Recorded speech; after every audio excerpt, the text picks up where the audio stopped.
vuelve a ser noticia el Medio Oriente, vuelve a haber represiones y vuelve a haber manifestaciones.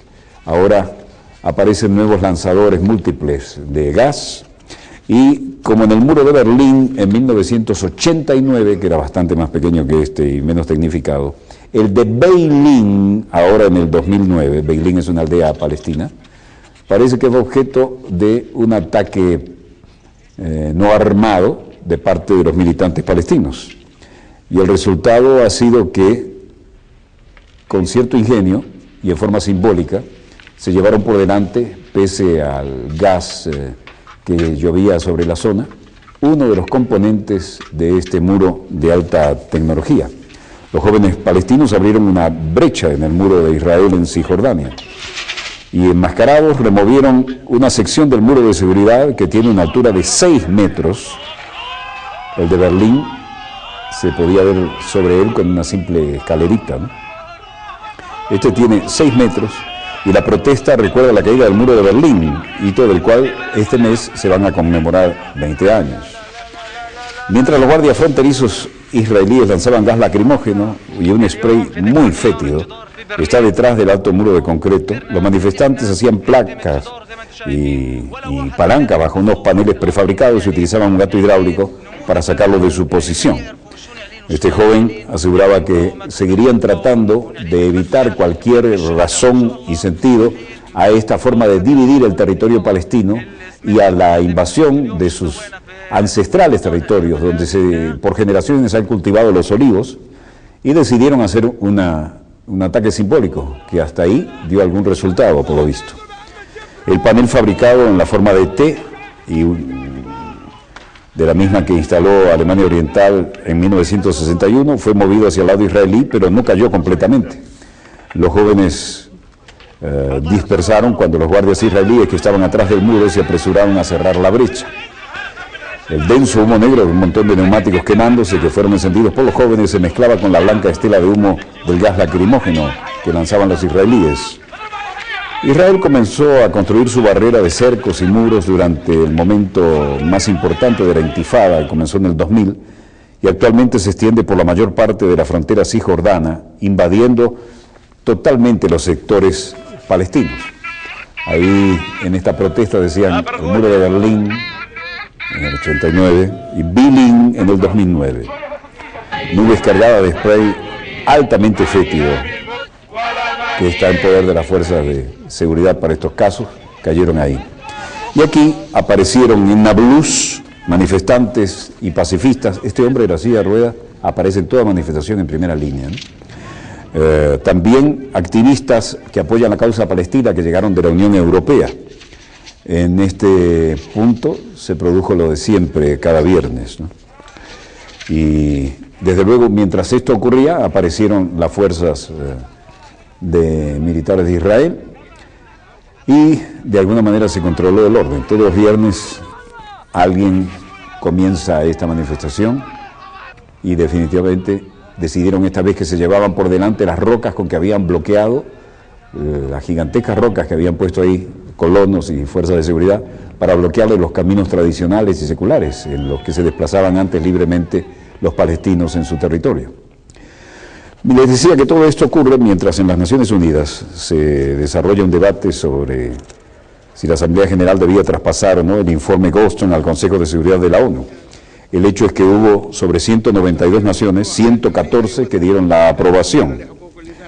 La Asamblea General está presidida en este caso por Ali Abdulsalam Treki de Libia y dijo que el reporte y los numerosos documentos sobre violación al derecho internacional humanitario y los derechos humanitarios perpetrados contra civiles en Gaza pasa de la Asamblea General de las Naciones Unidas a la consideración, además, de aquellos que deben tomar medidas contra quienes perpetraron estas violaciones a los derechos humanos. Estas imágenes de archivo demuestran que la resolución auspiciada por los países árabes, que fue respaldada por 114 de los 192 países miembros de la ONU y rechazada por 18, Estados Unidos, Alemania, Canadá, Polonia, Italia y Holanda, entre otros, tuvo 44 abstenciones, entre las que se contaron mayoritariamente los países de la Unión Europea y de otras zonas. El embajador de Egipto en la ONU, Megadel Abdelaziz, dijo: Esto es un firme respaldo a la lucha contra la impunidad y el respaldo al derecho internacional, lo dijo a la salida de la reunión uno de los patrocinadores del texto, el embajador de Egipto ante las Naciones Unidas.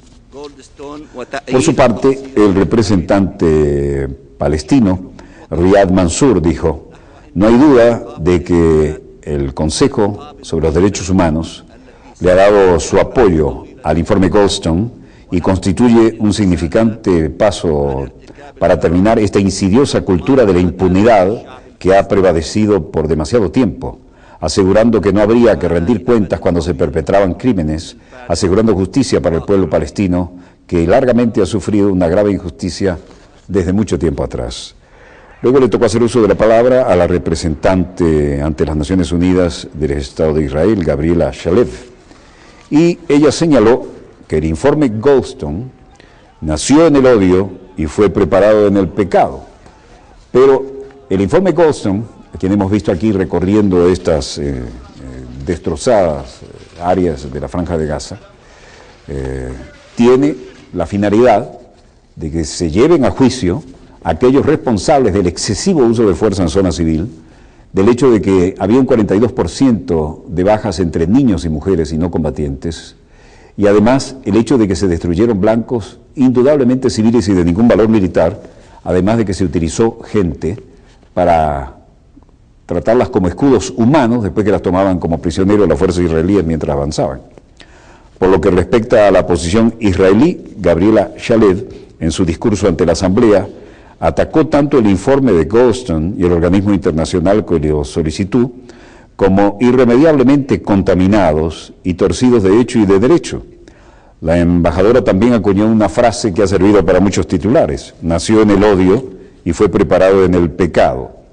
Este debate, dijo, no promueve la paz y causa daños en los esfuerzos por revitalizar las negociaciones en nuestra región. Shalev fue uno de los primeros oradores en el debate de la Asamblea sobre el informe Goldstone. Remarcó que el reporte ignora la realidad del terror y las complejidades de la guerra urbana contra los terroristas.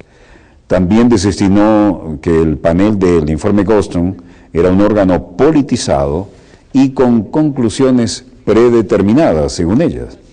Shalev recordó a la Asamblea General que Israel ha sufrido 8 años de los ataques con cohetes desde Gaza, que violan los derechos humanos de los civiles israelíes. En lugar de discutir la mejor forma de impedir que grupos terroristas ataquen deliberadamente contra los civiles, este organismo lanza una nueva campaña contra las víctimas del terrorismo, el pueblo de Israel, dijo. Los Estados Unidos evitaron el debate en la Asamblea General de las Naciones Unidas de una resolución que pide a Israel y a los palestinos para investigar las acusaciones de supuestos crímenes de guerra durante la guerra de Gaza, según detalla el informe en la Comisión Goldstone. La resolución no vinculante sobre el informe de Goldstone, que parecía seguro que será aprobado por la Asamblea, también pide que el secretario general Ban Ki-moon presente el reporte al Consejo de Seguridad. En efecto, fue aprobado en forma abrumadora, 144 países, y por lo tanto Ban Ki-moon tendrá que llevarlo al Consejo de Seguridad. Israel rechaza la resolución de la ONU para investigar los crímenes de Gaza, pero esto tendrá que seguir adelante.